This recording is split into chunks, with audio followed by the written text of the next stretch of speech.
Hello students.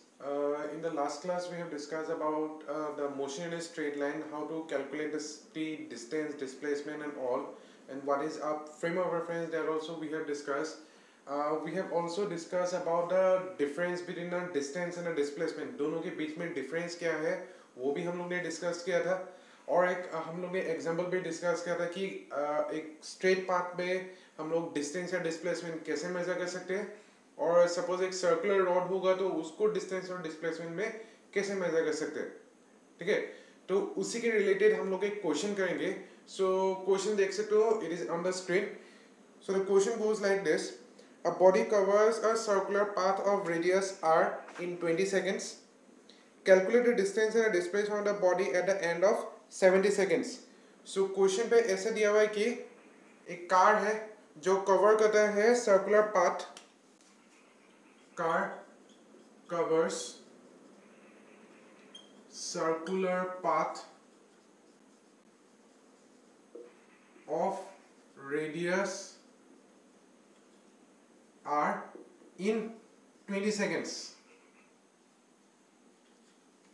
Okay, so it is given as radius r in 20 seconds. So calculate the distance and the displacement of the body at the end of 70 seconds.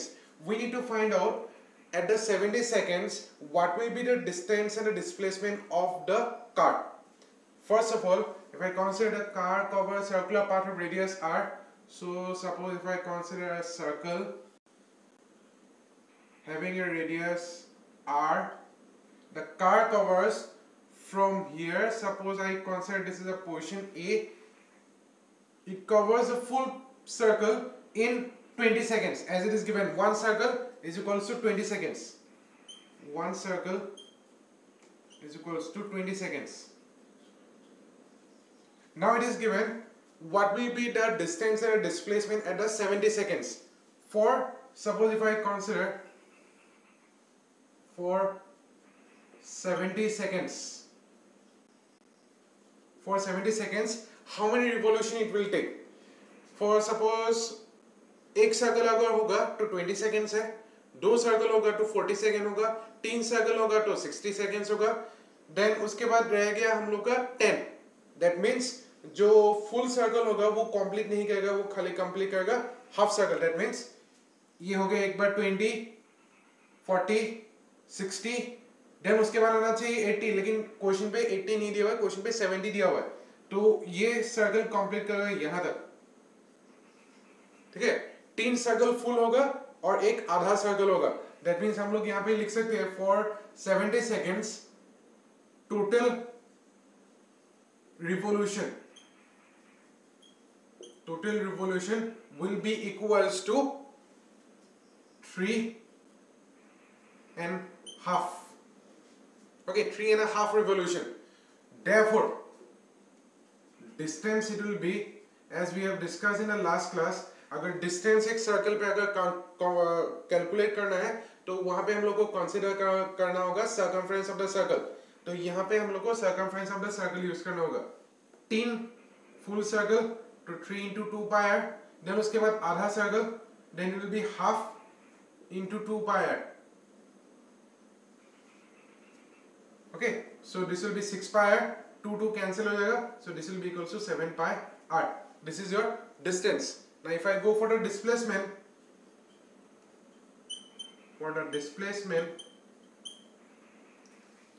then also I have told that the displacement is the shortest distance between the initial and the final position. So the initial position is A, final position is B. So the shortest distance will be its diameter. That means this will be equals to R plus R. This will be equals to 2R. So this is the distance and the displacement. Same type का question मैंने कल भी discuss किया था. एक और question हम लोग ने डिस्कस किया.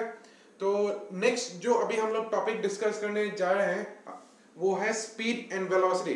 अगर किसी का इसमें रिलेटेड कुछ डाउट है तो पूछ सकते हैं in the comment section. So suppose we will be discussing now about the next topic, that is speed and the velocity. Speed और वेलोसिटी वो भी क्लास 9 पे तुम लोग को मिला हुआ है कि स्पीड एंड वेलोसिटी का मीनिंग क्या है. स्पीड है distance divided by time taken, और जो वेलोसिटी है वो है displacement divided by time taken. ठीक है, तो अगर डिस्टेंस अगर कंसीडर करते हो कि डिस्टेंस स्केलर क्वांटिटी है तो ऑब्वियसली स्पीड भी स्केलर क्वांटिटी होगा. Similarly, अगर displacement देखते हैं, displacement is a vector quantity, then we can consider that your velocity will be a vector quantity. ठीक है, जैसे हम लोग ने डिस्कस किया था कि जो डिस्टेंस है वो ऑलवेज पॉजिटिव होता है, सेम वे स्पीड भी पॉजिटिव होता है, और जो डिस्प्लेसमेंट होगा वो पॉजिटिव भी हो सकता है, नेगेटिव भी हो सकता है, जीरो भी हो सकता है. The same way we can consider the velocity also. So there is a difference between a speed and a velocity. तो अगर स्पीड एंड वेलोसिटी का फॉर्मूला लिखते हैं, speed it is equals to distance divided by time. अगर इसका unit लिखते हैं तो unit will be equals to kilometre per hour और metre per second. Then same way velocity का अगर फॉर्मूला लिखते हैं तो velocity will be equals to displacement divided by time taken. तो इसका भी जो यूनिट है वो अकॉर्डिंग टू द स्पीड का जो यूनिट है वो एग्जैक्टली इसमें सिमिलर ही है. ठीक है, सो ये वाला फॉर्मूला अपने कॉपी में लिख सकते हो. देन इसके बाद हम लोग जो डिस्कस करेंगे स्पीड और वेलोसिटी के बारे में, वो डिस्कस करेंगे हम लोग यूनिफॉर्म मोशन के बारे में, uniform and non uniform motion. अभी ये दोनों क्या होता है वो भी ऑलरेडी क्लास 10 पे मिला हुआ ही है कि uniform motion is a motion that is the equal distance at equal interval of time. We consider that as a uniform motion. As for example, अगर हम लोग uniform motion का अगर consider करते हैं, suppose we have a distance, okay, and if I take a time, suppose first 0 kilometer it moves at 0 second, then sorry, I'll be considering this is a minute, 0 minute.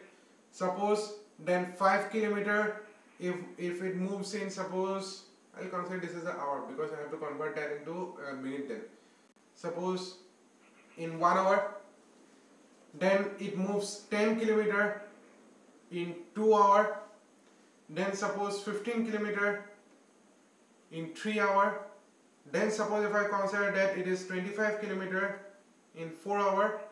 So suppose जैसे अगर हम लोग यहाँ पे अगर देखेंगे 0 hour, 1 hour, 2 hour, 3 hour, 4 hour, that means ये uniformly ही इंक्रीज हो रहा है, एक एक घंटे का डिफरेंस है. यहाँ पे अगर हम लोग डिफरेंस देखेंगे, फर्स्ट और सेकेंड के बीच में 5 का डिफरेंस है, 5 और 10 के बीच में भी वो भी 5 का है, इसमें उसमें डिफरेंस भी 5 का है. बट नीचे वाला अगर डिफरेंस देखोगे 15 और 25 के बीच में, वहां पे डिफरेंस है 10 का. ठीक है, सो यहाँ पे मैं दोनों का एग्जांपल दिखा सकता हूँ, uniform and non uniform motion both. ठीक है, तो वो कैसे होता है, जैसे अगर मैं यहाँ तक अगर दिखाऊं अप टिल 15 किलोमीटर, एक एक घंटे का जितना डिफरेंस हुआ उतना ही 5 किलोमीटर का डिफरेंस आ रहा है. दैट मीन्स डिस्टेंस और जो टाइम टेकन है दोनों इक्वल है. बट अगर मैं ये ऊपर वाला जैसे 10, 15 और 25 का अगर कंपैरिजन करूं, यहाँ पे डिफरेंस है 5, नीचे वाला का डिफरेंस है 10. ठीक है, दैट मींस एक एक घंटे में, फर्स्ट एक घंटे में डिफरेंस है 5 किलोमीटर का, नेक्स्ट एक घंटे में डिफरेंस है उसका 10 किलोमीटर का. दैट मींस जो डिस्टेंस है with respect to the time वो इक्वल नहीं है. तो जब डिस्टेंस और टाइम जब इक्वल नहीं होता है तो हम लोग उसको कंसीडर कर सकते हैं नॉन यूनिफॉर्म मोशन या नॉन यूनिफॉर्म स्पीड. ठीक है, अगर इसको डिस्टेंस के जगह पे मैं अगर डिस्प्लेसमेंट लिख दूं तो वो नॉन यूनिफॉर्म वेलोसिटी बन जाएगा. तो there is a difference between uniform velocity, non uniform velocity और यूनिफॉर्म स्पीड और नॉन यूनिफॉर्म स्पीड. अगर उसका डेफिनेशन लिखते हैं तो definition goes like this. For the uniform motion, equal distance at equal interval of time, or you can consider as if a body moves at equal distance at equal interval of time, this is considered as a uniform motion. Non-uniform motion का तीन definition हम लोग लिख सकते हैं. If a body covers unequal distance at equal interval of time, that is one. Second, I can write as if a body covers equal distance at unequal interval of time. Then the third definition I can write if a body covers unequal distance and unequal interval of time. ठीक है, तो वो हम लोग uniform motion का तीन definition लिख सकते हैं. So this is what we need to discuss for today. So in the next class we'll be discussing some more topics related with the motion in a straight line. Okay, so if you have any doubt regarding this again, contact me. Thank you.